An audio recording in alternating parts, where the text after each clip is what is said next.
नमो सिद्धाणमिणमो आयरियाणं नमो वज्रायाणं नमो लोये सवसाहुरम्। हरिहंत सिद्ध सूरि उपाध्याय साधु सर्व अर्थ के प्रकाशी मांगलिक उपकारी है।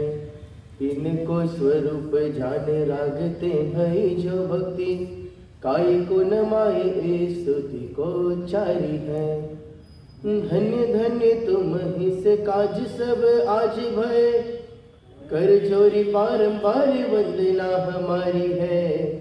मंगल कल्याण सुख ऐसो हम चाहते हैं।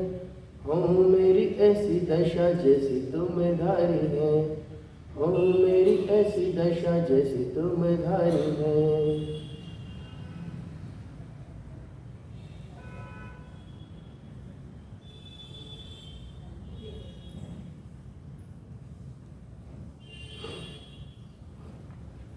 अष्टोपदेश ग्रंथि के माध्यम से हमारी चर्चा चल रही थी।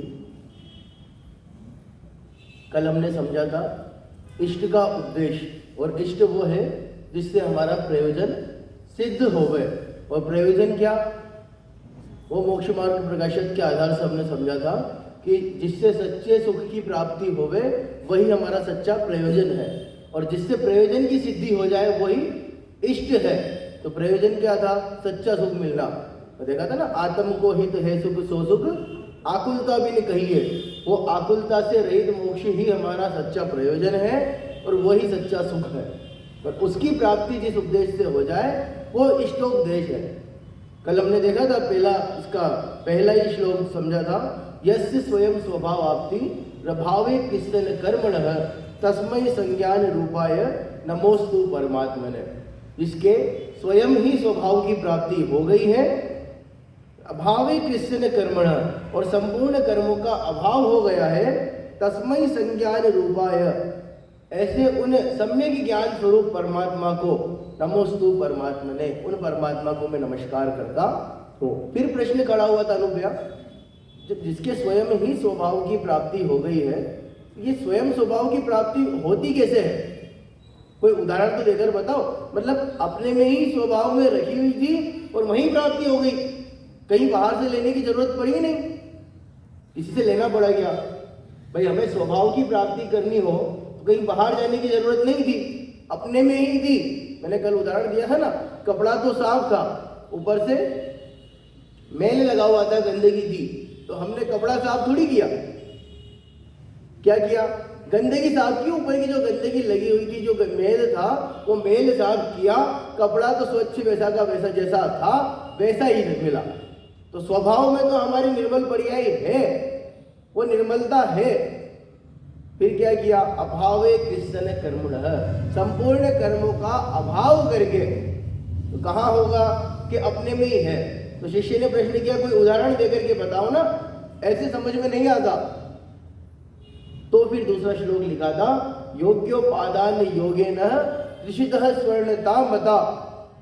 योग्य उपादान के योग से जिस प्रकार उस पत्थर को भी सोना कहा जाता है, वैसे ही द्रव्यादि स्वादि संपत्ता वात्मनो व्याप्यात्मता मता।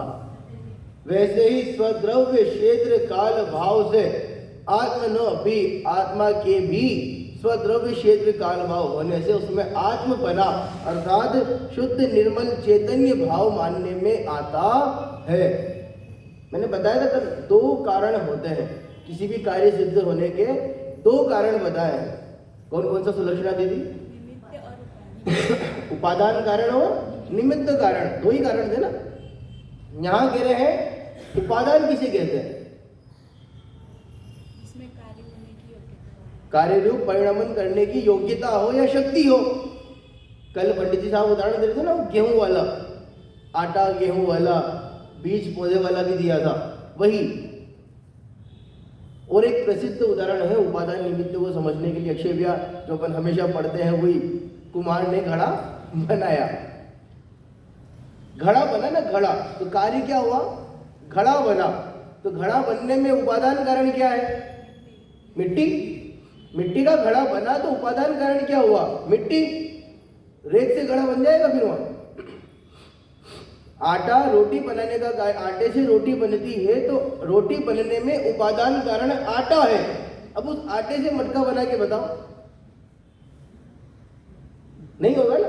उपादान कारण क्या है कि घड़ा बनने में वो मिट्टी उपादान कारण है, मतलब कार्य रूप परिणमने की योग्यता हो, कार्य रूप परिणमन करने की योग्यता जिसमें हो वो उपादान है। तो ये जो कहा ना, उदाहरण दिया था दृश्यतः, एक शब्द आया ना दृश्यतः, मतलब वो खदान में से निकाला हुआ, सोने की खदान में से निकाला हुआ वो पत्थर जिसमें सोना, मिट्टी और ऊपर की सब मिक्स है, वो शुद्ध रूप सोना नहीं मिला। क्यों? जब तपाएंगे, जब शुद्धता रूप में शुद्ध बिल्कुल प्योर गोल्ड मिलेगा। लेकिन अभी तो कैसा है? अभी तो शुद्ध नहीं है ना। फिर भी उस पत्थर को भी सोना कहा जाता है। क्यों? योग्य उपादान योग्य न, योग्य उपादान के योग से उस पत्थर को भी सोना कह दिया जाता है। अभी शक्ति है उसमें, कार्य रूप, जिसमें कार्य रूप परिणमन करने की योग्यता या शक्ति हो, वो उपादान कारण है। तो उस पत्थर में सोने रूप होने की योग्यता थी या नहीं थी?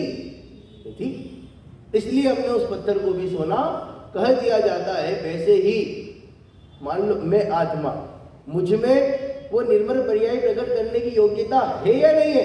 कि यहाँ तो है ना, उपादान कारण पहले से है, उपादान कारण तो है, प्रकट करना है।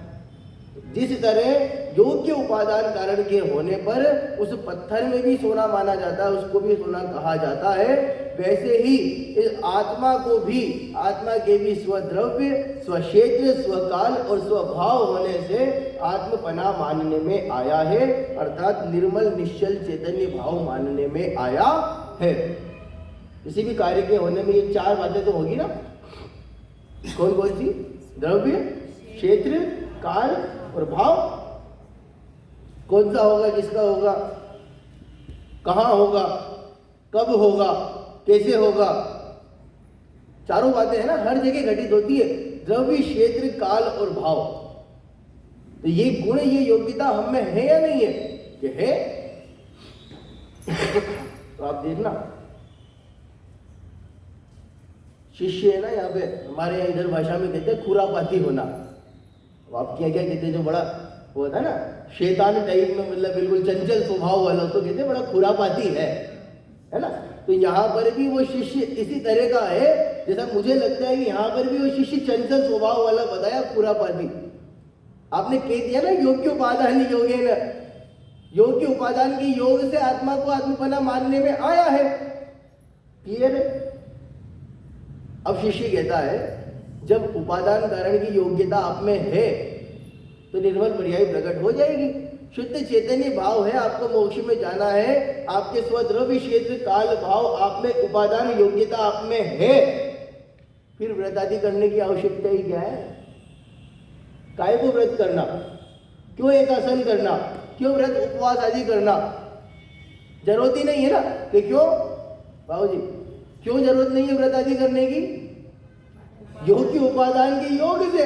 भाई आप में तो उपादान कारण की योग्यता है, तो व्रत आदि करूं क्यों? नहीं करूंगा तो भी कौन सा फर्क पड़ जाएगा? शिष्य का पूछना है ना। नहीं करूंगा तो कौन सा फर्क पड़ जाएगा? मेरे अच्छा मैं व्रत आदि करूं, अक्षय भैया आप तो बहुत व्रत आदि कर रहे हैं और मैं व्रत आदि नहीं कर रहा, तो आप में भी उपादान कारण की योग्यता है और मेरे में कम हो गई क्या? है ना। वो उपादान कारण की योग्यता तो मेरे में भी है ना, स्वद्रव्य, क्षेत्र, काल, भाव, वो उपादान योग्यता तो मुझ में भी है। अब ये व्रत आदि कर रहे हैं और मैं नहीं कर रहा हूं, उपादान योग्यता है, पहुंच जाएंगे। ऐसा कौन कह रहा है? शिष्य प्रश्न पूछ रहा है, वो चंचल स्वभाव वाला शिष्य प्रश्न पूछता है, फिर व्रत आदि करने की आवश्यकता है क्या? तो उसके लिए आचार्य को कहना पड़ रहा है, नहीं नहीं नहीं, ऐसा नहीं जैसा आप समझ रहे हो। तो फिर कुछ और है क्या? तो उसके लिए तीसरा श्लोक लिखना पड़ा। मेरे साथ पढ़िएगा। वरम वृत्ते पदम दैवम वरम वृत्यै पदम देवम नाव्रतैर्वत नारकम नाव्रतैर्वत नारकम छाया तपस्थयोर्भेदः प्रतिपालयतोर्महान्। देखिए आपके जिनके पास ग्रंथ नहीं है ना, मेरी आवाज समझ में आए तो रिपीट अच्छी तेज सुर में करिएगा। जब आप तेज सुर में रिपीट करेंगे ना तो ऑटोमेटिक आपको ऐसे लगेगा ये श्लोक वहीं घूमेंगे आपके दिमाग में, ऐसे याद हो जाएंगे। एक बार और, वरम वृत्तै पदम दैवम नाव्रतैर्व्रत नारकम छाया तपस्थयोर्भेदः प्रतिपालयतोर्महान्। है उचित व्रत से देव हो पर न उचित व्रत बिन नरक है। धूप छाया स्थिति सम दोनों में अंतर महत। इतना बढ़िया उदाहरण देकर के आचार्य पूज्यपाद ने समझाया है कि व्रत आदि करने की मना कर रहा है ना योगी उपादान के योग होने पर, तो कह रहे हैं व्रत आदि करने से कहाँ जाता है? स्वर्ग में। और नहीं व्रत आदि करेगा तो अव्रत करेगा तो कहाँ जाएगा? नरक में। तो कह रहे हैं योग की उपादान का योग तो है, उपादान योग्यता होने से मोक्ष तो मिलेगा, लेकिन कब मिलेगा इसकी गारंटी नहीं है ना। अभी जब तक पुरुषार्थ चल रहा है, जब तक आपकी वो साधना पूरी नहीं हुई, तब तक कहाँ रहना पसंद करेंगे? ख्याल में आया कुछ? देखिएगा, वरम वृत्यै पदम दैवम। वरम क्या होता है? वर मतलब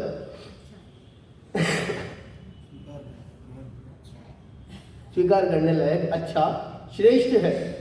वर मतलब होता है श्रेष्ठ। लड़की के लिए वर ढूंढते हैं ना, वर मतलब पति, हस्बैंड।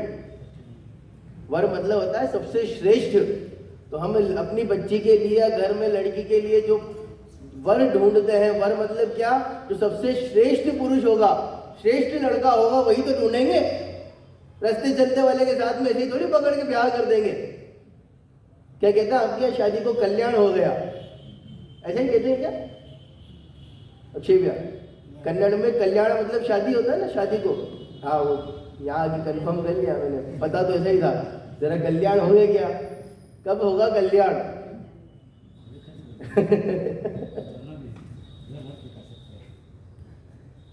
हमारे यहाँ कल्याण मतलब, हाँ भैया अब ठीक है, कल्याण हो गया मतलब ये भला हो गया, इसका भला हो गया। अब शादी होगा आपकी, यहाँ पता नहीं कौन सा भला होता होगा।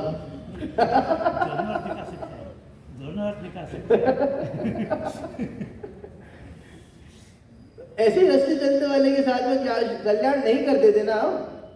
किससे करते हैं? जो सबसे श्रेष्ठ हो। तो वर मतलब जो श्रेष्ठ हो। व्रत्यै पदम देवम, व्रत्यै व्रत आदि से पद प्राप्त होना किसका? देवम, देवता का।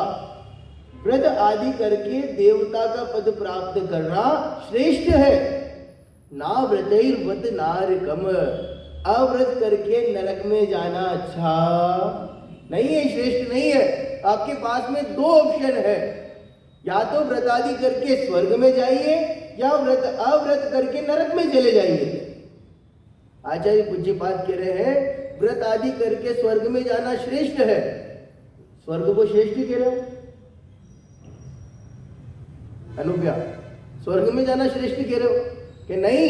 जब तक मोक्ष नहीं मिल रहा है ना, जब तक मंजिल नहीं मिल रही है, तब तक नरक से अच्छा तो स्वर्ग ही है ना। काहे को परेशान होते हैं भाई? इंतजार करना है, बाहर बारिश हो रही है बहुत तेज, आपको इंतजार करना ही है, आगे जा नहीं सकते, तो बारिश में बाहर खड़े होने से अच्छा है कि किसी के नीचे, छत के नीचे आके खड़े हो जाए ना। इंतजार तो करना ही है, तो छत के नीचे खड़ा रहना अच्छा बता रहे हैं क्या? यहाँ खड़ा रह जाएगा तो मंजिल नहीं मिलेगी। तो फिर जब तक वहां नहीं जा रहे तब तक बारिश में खड़े रहे, उससे अच्छा है कि किसी छत के नीचे आ जाए, तो अच्छी जगह तो है। उसी के लिए उदाहरण दे रहे हैं, नीचे आचार्य पूज्यपाद ने दिया है। छाया तपस्थयोर भेदः प्रतिपालयतोर महान। छाया तपस, छाया और ताप में, छाया तपस, छाया और ताप मतलब होता है गर्मी, धूप। छाया और धूप में भेद अंतर है, प्रतिपालयतो इंतजार करने वाले दोनों के, महान मतलब बहुत अधिक। देखिएगा, दो व्यक्ति, दो बच्चे, दो लड़के ऐसे हैं जो अपने मित्र का इंतजार कर रहे हो। 3 मित्र थे, एक पीछे छूट गया, 2 रह गए। अब वो दोनों मित्र अपने तीसरे मित्र का इंतजार करें, और एक तो खड़ा है धूप में और दूसरा खड़ा है वृक्ष के नीचे छाया में। इंतजार दोनों कर रहे हैं, तो श्रेष्ठ क्या है भैया, जब इंतजार करना ही है तो धूप में खड़े होने से अच्छा है कि पेड़ के नीचे छांव में बैठ कर के इंतजार कर लिया जाए। भैया क्या नाम है आपका? प्रोस्टिन, प्रोस्टिल। वाह, हमारे इधर तो ऐसे नाम ही नहीं रखते, अच्छे अच्छे नाम है, प्रोस्टिल। भविष्य का चिंतन करना, ये तो कह रहा हूँ, हमारे इधर तो इतने नाम ही नहीं रखते। अच्छा लगा। मैं क्या कह रहा था, धूप में इंतजार करने से अच्छा है छाया में इंतजार कर लिया जाए, तो अव्रत करके नरक में जाने से अच्छा है कि व्रत आदि करके स्वर्ग में चला जाए। अच्छा है ना? अपेक्षा क्या कह रहे हैं, जब तक आपको मंजिल नहीं मिल रही है, मतलब जब तक मोक्ष में नहीं जा रहे हैं, तब तक अव्रत करके नरक में जाने से अच्छा है कि व्रत आदि करके स्वर्ग में चले जाए। ऐसा ही तो होगा।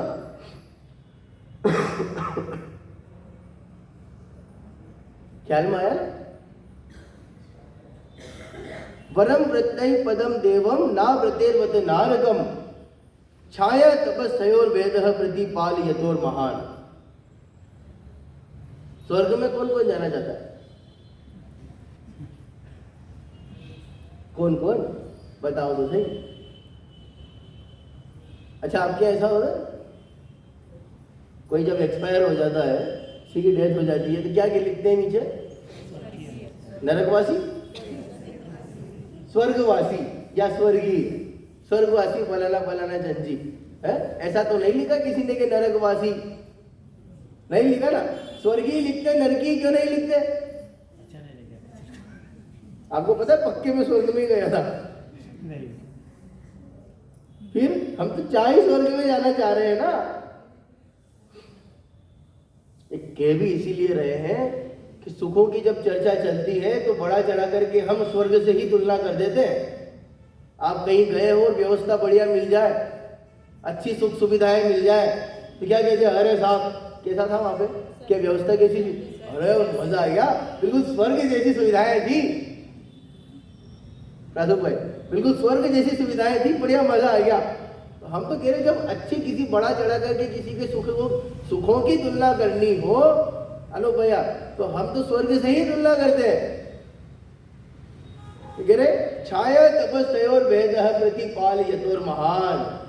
वो छाया में, एक का तो छाया में इंतजार करना और एक का धूप में इंतजार करना और दूसरे का छाया में, वृक्ष के नीचे छाया में इंतजार करना, दोनों में महान अंतर है। तो एक जीव तो नरक में अव्रत करके नरक जाए और एक जीव व्रत आदि करके स्वर्ग में जाए, दोनों में महान अंतर है। तो चूज आप कर लीजिए, आपको कहाँ जाना है, कहाँ जाना हमें। कि जब तक मोक्ष नहीं मिल रहा है, आचार्य पूज्यपाद कह रहे हैं, व्रत आदि करके कम से कम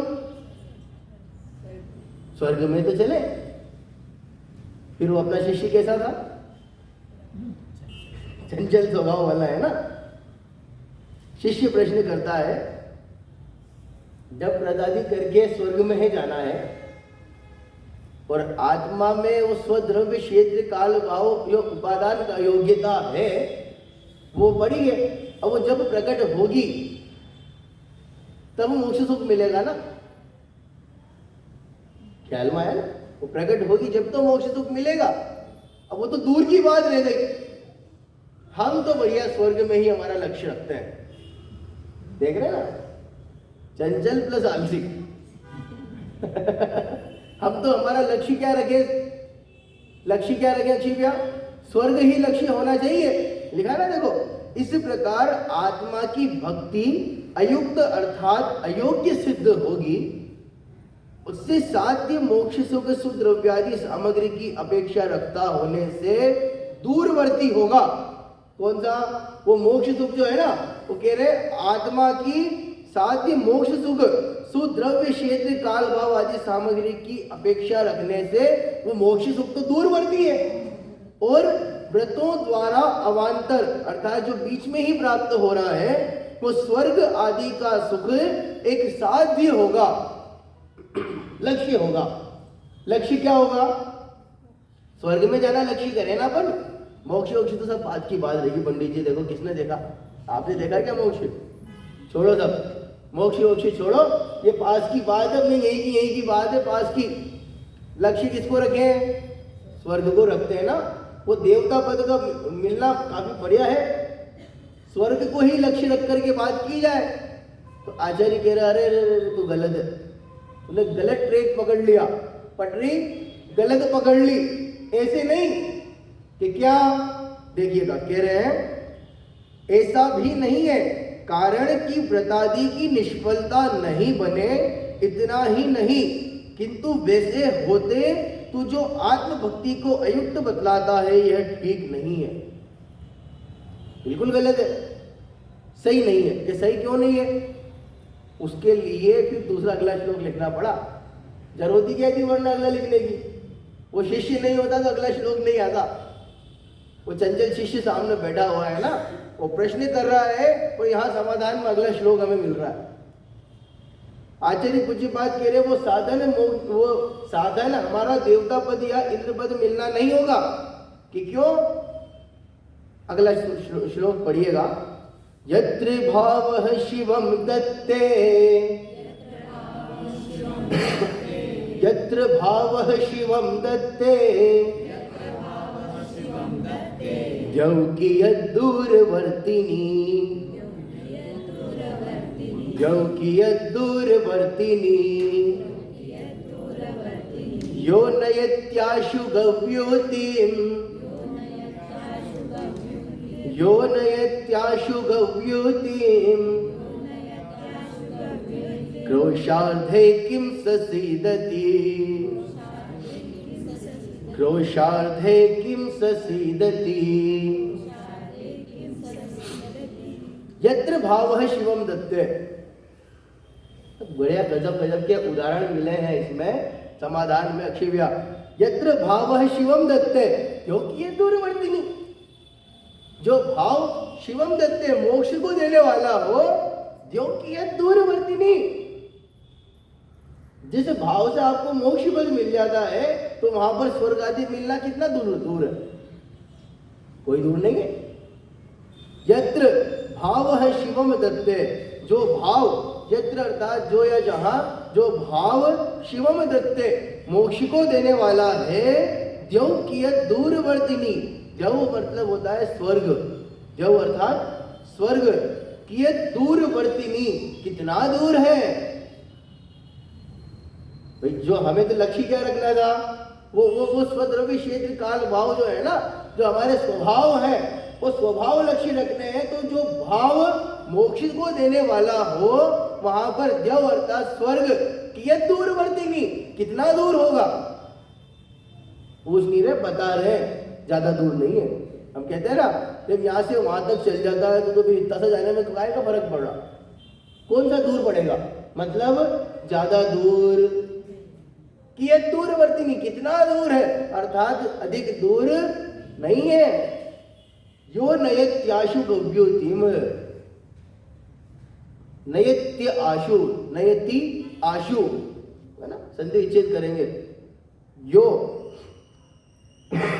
जो, नयत्याशु, नयति, नयति मतलब नी धातु आती ना, ले जाने के अर्थ में, आपने पढ़ा हो नी धातु ले जाने के अर्थ में। नेता शब्द ना, नेता, नयति इति नेता, जो ले जाता है, लेकर चलता है, साथ लेकर चलता है ना, नेतागिरी, नेता सबको पीछे लेकर चलता है। वहां नेता शब्द हो ना, नयति इति नेता, नयति ले जाता है, आशु नयत्याशु, नयति आशु, आशु मतलब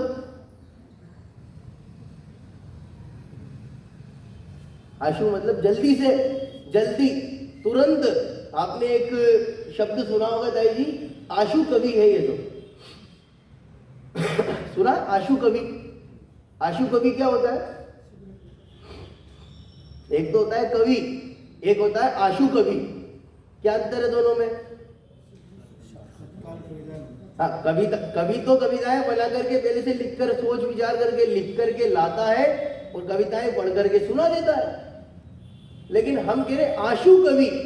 आशु कवि क्या काम करता है? तो वो तुरंत कविता लिख देता है।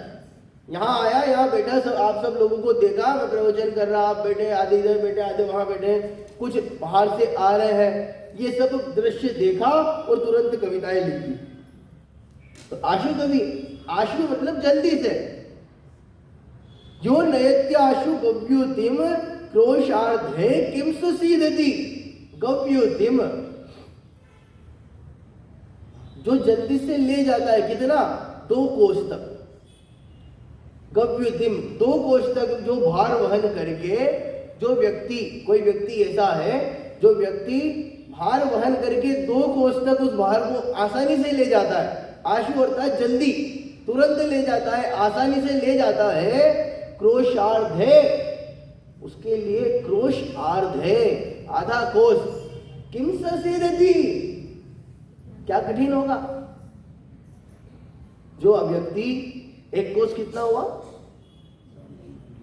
लगभग 3 किलोमीटर का है ना, एक कोस लगभग 3 किलोमीटर का। तो जो व्यक्ति 2 कोस तक मतलब 6 किलोमीटर तक भार वहन करके बड़ी आसानी से जल्दी ले जाता है, बड़ी आसानी से, उसके रोज का काम है प्रदुप भाई, कोई बड़ी बात नहीं है उसके लिए। उसके लिए तो रोज का काम ही है, उसके बिल्कुल नो मानो उसका काम ही यही है।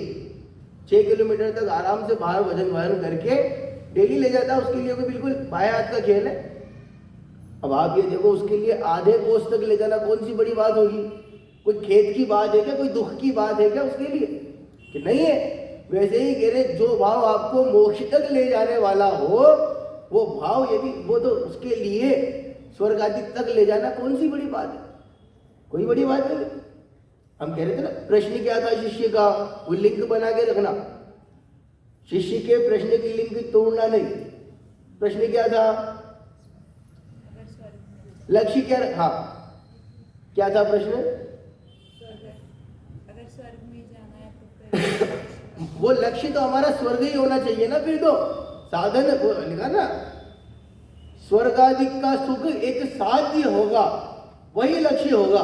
तो कह रहे ऐसा नहीं है।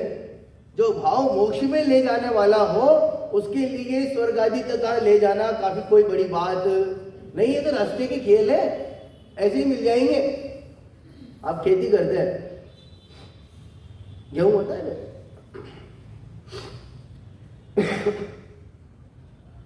खेती गेहूं की करते हैं कि भूसे की करते हैं? लक्ष्य क्या होगा? भूसा प्राप्त करना या गेहूं प्राप्त करना? गेहूं प्राप्त करना। तो जो खेती गेहूं प्राप्त करने के लिए की जाए, उसमें भूसा मिलना कौन सी बड़ी बात है? समझ में आया? भूसा तो सहज में मिल रहा है ना। आप लक्ष्य गेहूं का रखेंगे तो वो चारा भूसा, समझते ना, वही भूसा ही कहते हैं ना, चारा भूसा, वो तो सहज ही मिल जाता है ना। कौन सी बड़ी बात है? कोई फर्स्ट रैंक में आने की तैयारी करे, किसकी तैयारी करे? फर्स्ट रैंक आने की, रैंक 1 बिल्कुल फर्स्ट रैंक में आने की तैयारी कर रहा हो, प्रिपरेशन ही उसकी फर्स्ट रैंक के हिसाब से चल रही है। अब वो पास होएगा कि नहीं होएगा?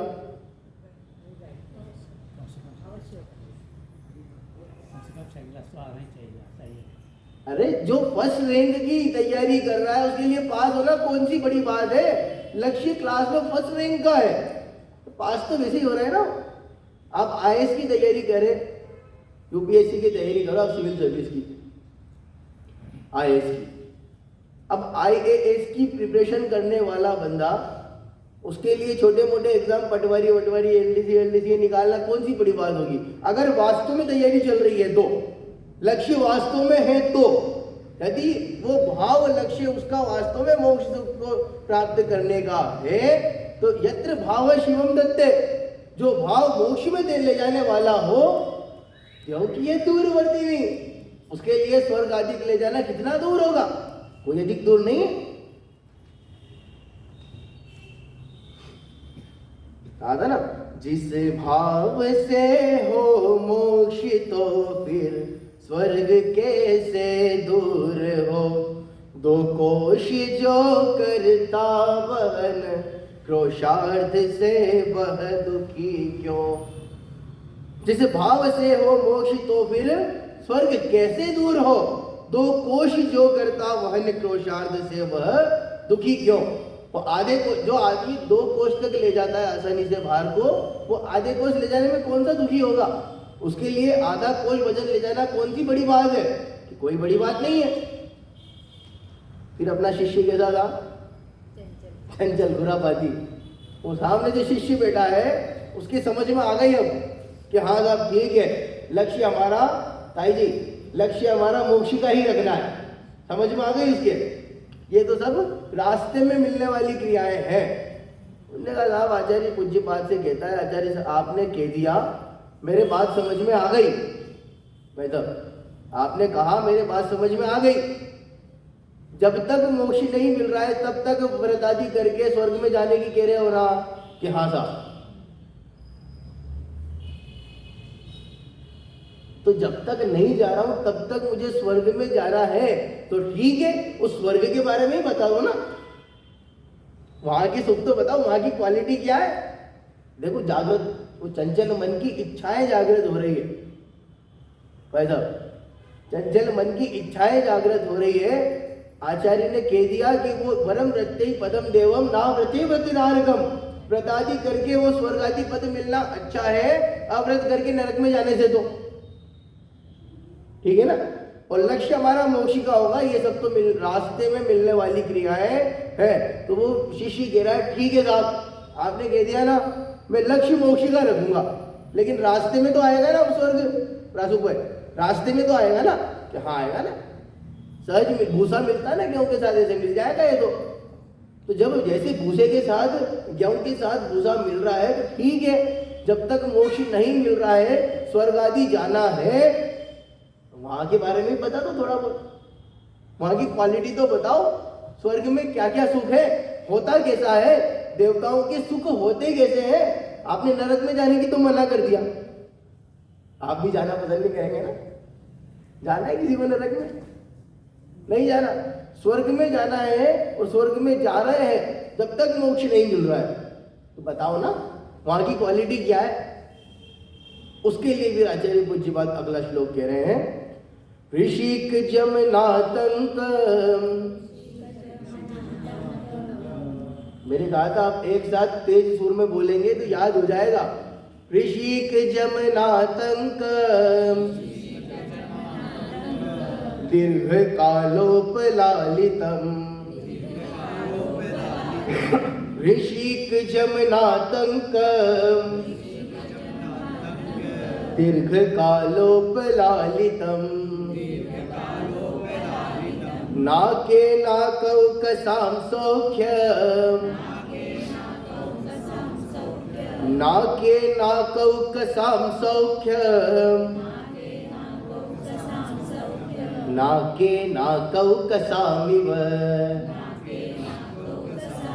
नाके नाकौ कसामिव, ऋषिक जमनातंकम, ऋषिक अर्थात इंद्रिय जनित है, इंद्रियों से उत्पन्न होने वाले हैं। अनातंकम, आतंक मतलब होता है दुख, और अनातंकम मतलब दुख रहित, इंद्रियों से उत्पन्न होने वाले, इंद्रिय जनित और दुखों से रहित, अनातंकम, ऐसे सुख, इंद्रिय जनित सुख, दुखों से रहित, दीर्घ कालोपलालितम, दीर्घ काल तक रहने वाले हैं, उन भोगों को, उन सुखों को अधिक काल तक भोगने वाला है। कहाँ की चर्चा चल रही है? नरक की है ना? स्वर्ग की। पक्का क्लियर है ना? हाँ, प्रश्न क्या था? स्वर्ग में क्या क्या है? हाँ, जब तक मोक्ष पद नहीं मिल रहा है और आपने कह दिया कि जब तक मोक्ष नहीं मिल रहा है तो अव्रत करके नरक में जाने से अच्छा क्या है कि व्रत आदि करके स्वर्ग में जाया जाए। तो उस शिष्य की मन में इच्छा जागृत हुई कि आप ठीक है, स्वर्ग में जाना है तो वहां की क्वालिटी तो बताओ, वहां है कैसा? तो कह रहे ऋषि के जमनातंकम दीर्घ कालोपलालितम। ऋषि के जमनातंकम इंद्रिय जनित सुख है, अनातंकम आतंक से रहित है, दुखों से रहित है। और ऐसे भोगों को, सुखों को कब तक भोगने वाला है?